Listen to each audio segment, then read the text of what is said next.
You know that feeling when your phone lights up with a message that says, "Hey, everyone's coming tonight, you should too," and your chest gets strangely heavy? Not because you hate people, not because you want to be rude, not because you have anything against laughter, warm rooms, birthdays, weddings, office parties, dinner tables full of voices crossing over each other, and yet something in you pulls back. You imagine the small talk before it happens, the moment you walk in and all the energy in the room already feels halfway through a conversation you were never part of. You picture yourself smiling at the right times, nodding, trying to seem normal, trying to seem present, while some quieter part of you is already searching for the exit, or the bathroom, or the excuse you might send later. "Sorry, something came up. I'm tired. Maybe next time." Sometimes you even want to go. That's what makes it confusing. You miss people. You think about connection. You wonder whether life is passing in rooms you keep refusing to enter. But when the moment arrives, staying home feels less like a choice and more like a relief, like setting down a weight no one else can see. If that sounds familiar, there is something important to say early, before anything else. You are not broken. Avoiding social gatherings does not automatically mean you are cold, arrogant, antisocial, or somehow defective at being human. There are people who move easily through crowds and leave feeling energized. There are others who leave those same spaces feeling strangely erased or overstretched or emptied out in ways that take hours or days to name.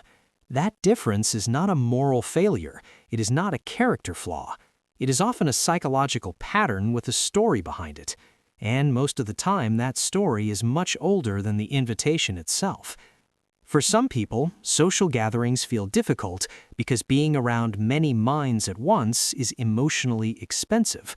A room full of people is never just a room full of people. It is tone, timing, body language, hidden tension, shifting attention, tiny judgments, subtle comparisons, overlapping expectations. Some nervous systems take all of that in like open windows during a storm. What looks casual on the outside can feel like constant interpretation on the inside. So while other people remember the food or the music, you may remember how loud the room felt, how your energy slowly leaked out, how every interaction asked for a version of you that felt slightly polished, slightly adjusted, slightly unlike the one that exists when you are alone. That is one reason some people avoid gatherings, not because they don't care, but because they feel too much. And when you feel too much, distance starts to look like peace. For others, the avoidance has less to do with overstimulation and more to do with memory. Not always obvious memory, not always dramatic memory. Sometimes just the quiet accumulation of moments where being around people meant performing, disappointing, shrinking, or being misunderstood. Maybe you were the child who learned to read the room before speaking. Maybe you noticed early that people responded better to a more edited version of you. Maybe gatherings became places where you were compared, overlooked, teased, interrupted, or made to feel slightly misplaced without anyone meaning to cause harm. The mind remembers these things in strange ways. It does not always keep them as neat stories. Sometimes it keeps them as sensations.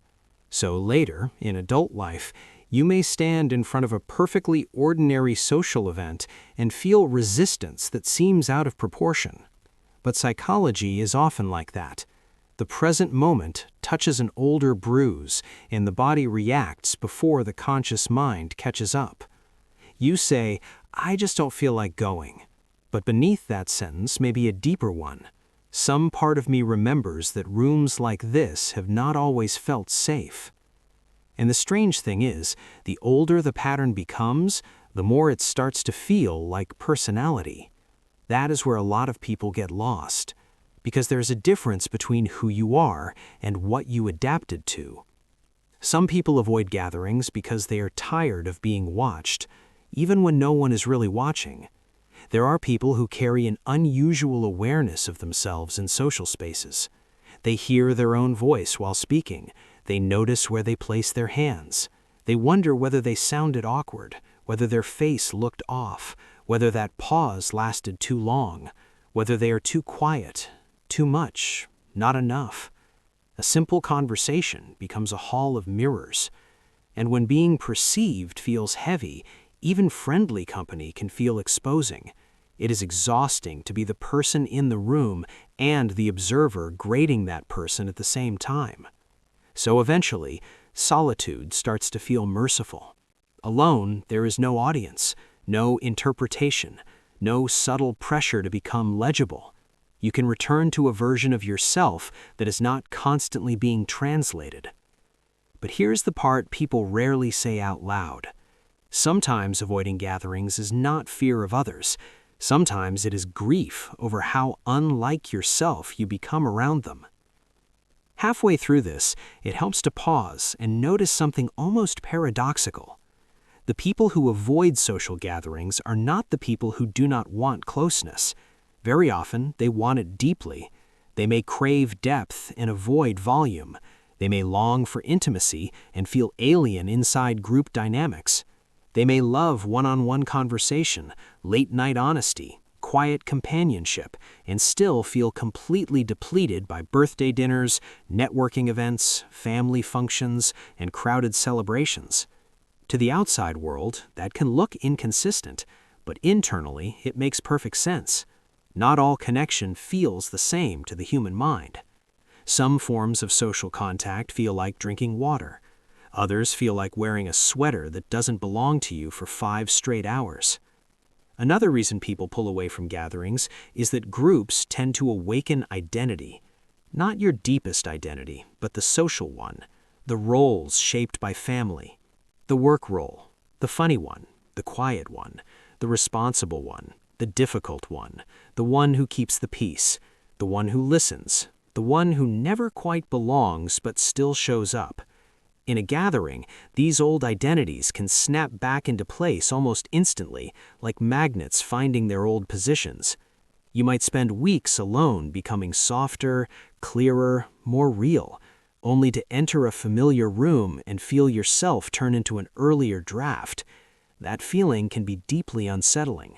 Because sometimes what you are avoiding is not the event itself, it is the person you become inside it.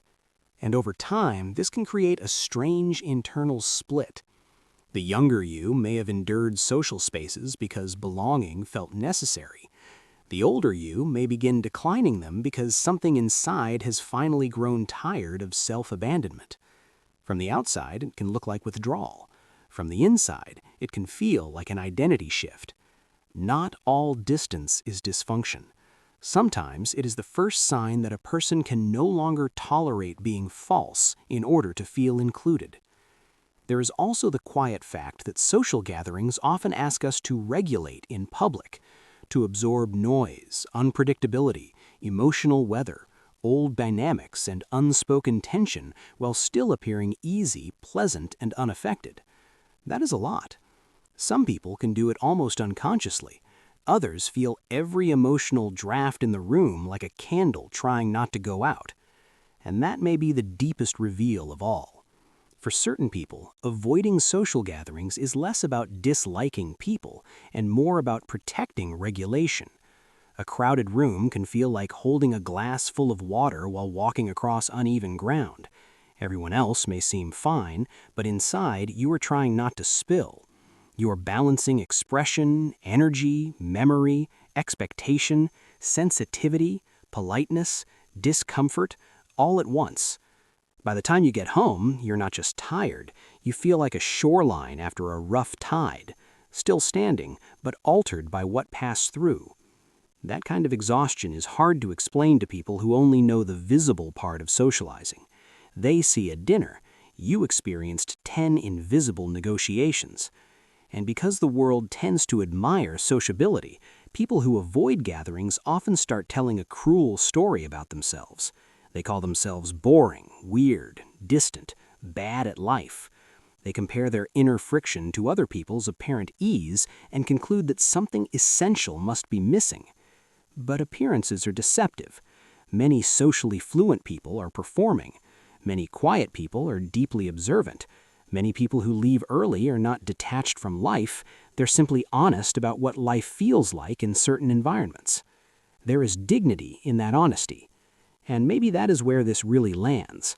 Maybe the psychology of people who avoid social gatherings is not one clean explanation, but a mosaic. Sensitivity, memory, self-consciousness, identity, emotional regulation, old roles, quiet grief, a longing for real connection mixed with an aversion to spaces that make connection feel thin. All of it blending together until declining an invitation becomes easier than explaining a lifelong feeling. So if you've ever watched other people move naturally through gatherings and wondered what secret they were given that you were not, maybe the answer is simpler and kinder than that. Maybe you were built with a different threshold for noise. Maybe your mind notices more than it can comfortably carry in crowded spaces. Maybe your history made certain rooms feel heavier than they look. Maybe your solitude is not emptiness, but recovery. Maybe your distance has never been hatred of people. Maybe it's been loyalty to a self that goes missing in too much company. And maybe the most healing thing to realize is that not everyone is meant to bloom in the center of the room. Some people are evening people in a noon world. Some people are deep water in an age of bright surfaces. Some people do not avoid gatherings because they have failed at being human. They avoid them because their inner world is tender, alert, and difficult to translate into noise. That does not make them less alive. It does not make them less loving. It does not make them less worthy of being understood. It only means their peace has a different shape.